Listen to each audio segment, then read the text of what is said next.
ESPN.com has their top 50 most important players of the year 2025. Fill me in. What's out there? Okay, thank you for asking, Coach Quinn. I don't know if this has anything to do with you. I don't know if you remember, you're the head coach of the Commanders. So maybe you're just looking at the draft board coming up down the road. So here's what I would say, and I haven't seen this.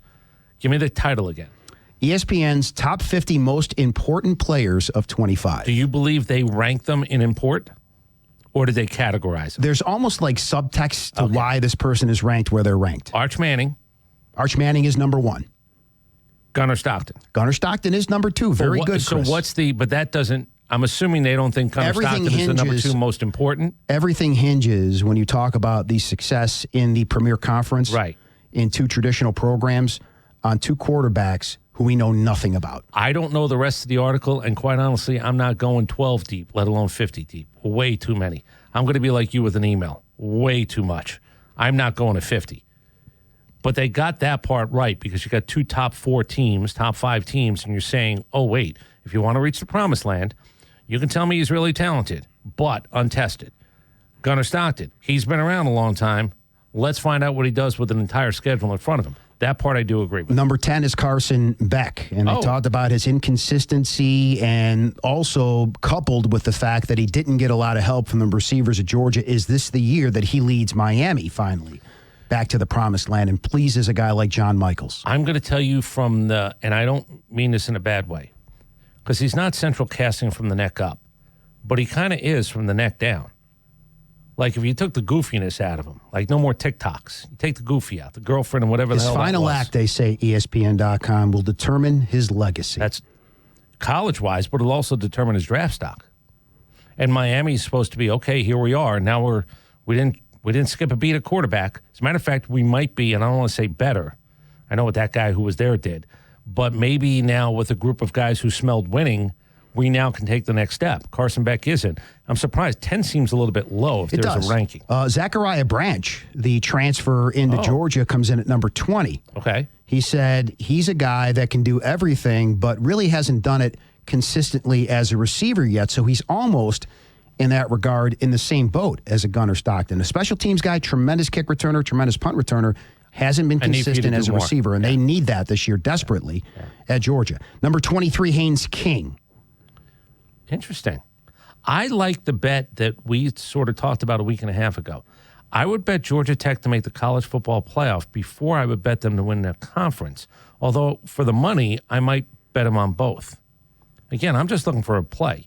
And if let's just say, do you think 2 teams from the ACC are getting in? And everybody says it's Clemson. And you know what I feel about SMU. I don't know if they're going to take a step back or not. I don't think the ACC is going to get 3 in, but I wouldn't mind the long money on Georgia Tech being one of the 12 teams in, because you almost don't have to be a top 12 team. Almost.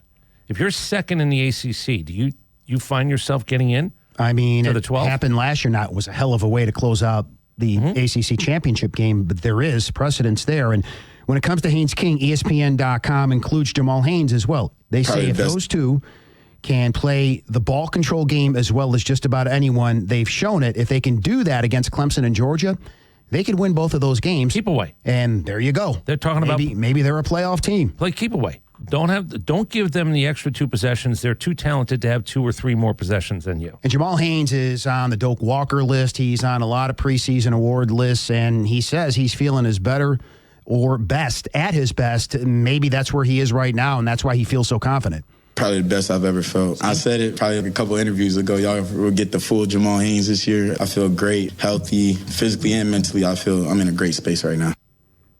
And if he's healthy, and if Haynes King can stay healthy, and then you got that Philo kid, who I still think there's going to be a package. Yeah, he's going to play something. They're going to figure out a way to get him on the field. There's no way he stays. Is there a chance? Unless they tell him, listen, you're going to play this year a lot. I don't know, because somebody's probably done the ranking, and I don't read them. Again, it's too much.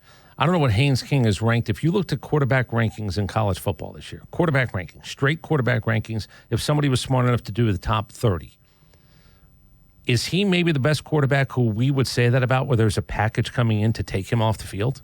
He might be.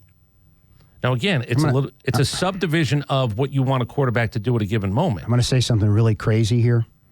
Crazy. Is there a way to have Haynes King and Philo on the field at the same time? I don't know. He actually throws the ball to Haynes King because he's so good with his legs. Sure, whatever. Or do you not want to risk the injury factor when it comes to Haynes King? I will tell you this. I don't have a problem with it until he gets cracked and he misses 3 games. Then I'd have a problem with it. And everybody's going to blame me. Yeah. And then you spoke it into existence. I didn't. So both of us will be at fault. I did. My point is, do you think he would be the highest-ranked quarterback that would have a package for a backup? Yes. He might be.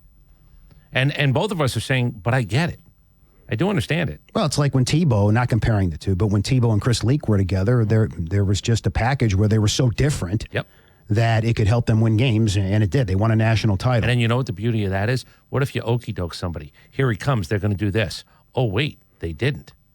They did that with Philo a couple of times last year. Remember, he came in the game and they had running plays set. They were plays that Haynes King ran very well, and Philo ran the plays. I think that happened in the Miami upset. Because what you're looking to do is you're looking to okey-doke somebody.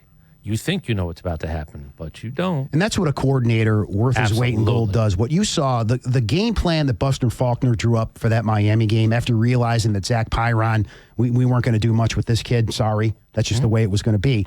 They had to decide to go with Philo and have Haynes King, who they knew couldn't throw the ball in there, but still keep them honest. That's where I think he really earned his stripes in that game. Earned his money. Because against Notre Dame, they just couldn't do anything. You got Zach paid. Pyron is just, what are you going to do? It's not his fault. Are we hearing now in terms of, well, I'll ask about another list, coordinators who are next in line? Well, he's got to be one of those guys, especially if they can make the playoffs. If they can make those kind of strides this year, you got to believe, despite the fact that he just signed the extension. I mean, he's going to get the shot to be a head coach. Not that he didn't have a shot already, but he's picking his spot. I'm saying the list of, he's got to be as high up. Yes. And remember, if you get a quarterback and he looks better than maybe people thought he was, and he was a transfer guy, and you make him sort of what Haynes King at least, and have a package for the other guy, that's how you get a job, a head coaching job. And that's when everybody just says, hey, man, I know it was only 1 year and a 2-year deal, but I get it.